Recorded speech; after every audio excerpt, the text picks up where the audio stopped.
Kwa majina, mimi ni Joseph Mwakidasi, ni katibu wa jimbo la Muheza mkoa wa Tanga, ni mjumbe wa baraza kuu, vile ni mjumbe wa mkutano mkuu taifa. Leo hii tarehe 21 nimefika kwenye ofisi ya msajili wa vyama vya siasa kuleta malalamiko juu ya taarifa ambazo tumezipokea mimi pamoja na viongozi wenzangu.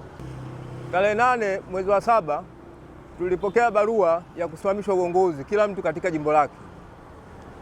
Baada ya kupokea barua, tukalaani kitendo hicho kwa kuwa barua hiyo imekuja kinyume na utaratibu wa kisheria. Sisi kama viongozi wa chama ngazi ya wilaya, kwa mujibu wa katiba yetu, tumekuja hapa kupaza sauti. Tumekuja hapa kwa msajili wa vyama vya siasa kwa kuwa yeye ndiye mlezi wa hivi vyama. Atusaidie tuweze kurudishwa katika nafasi zetu ambazo tumepolwa kihuni bila kufuata sheria na taratibu za katiba yetu ya chama. Sababu kuu ya sisi kusimamishwa uongozi ni baada ya sisi kupaza sauti kuhusiana na ubadhirifu wa fedha ambao unafanywa na viongozi wetu, hususan ni makamu mwenyekiti wa chama taifa John Wegesa Heche. Hilo lilikwenda ibuka kwenye kikao cha kamati kuu Kigoma, na walioliibua watu hilo ni wakina Lema na kina Sugu, lakini wenzetu hatuoni wakipewa barua za kusimamishwa uongozi.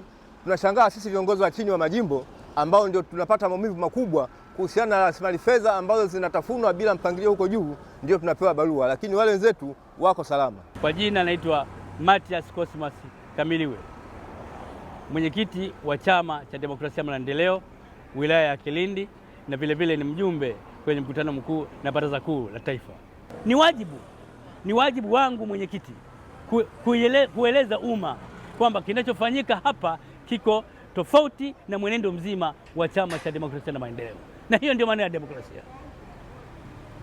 Sasa nilichotegemea mimi nikiwa mwenyekiti kwamba hivi taratibu ambazo zingechukuliwa, kwanza niitwe kwenye kamati husika ya maadili, nihojiwe. Nitakaposhinda kujieleza na kutoa sababu za msingi kwa nini ilikuwa hivyo, basi waandike barua ambayo nitaridhia kwamba barua hiyo ni halali yangu kupewa, na wala sio adhabu ya namna hiyo. Lakini mtu tu siji ni kulewa madaraka, atasielewi. Ni taratibu ambazo zinakwenda nikana kwamba hajasoma katiba. Kwa hivi, ndugu wanachama wenzangu, nataka nithibitishe umma kwamba hivi mimi Mathias Cosmas Kamiliwe bado ni mwanachama halali na ni kiongozi halali wa Chama cha Demokrasia na Maendeleo wa wilaya ya Kilindi. Nina haki zote za msingi. Tupo mwaka wa mbele. Imewashika.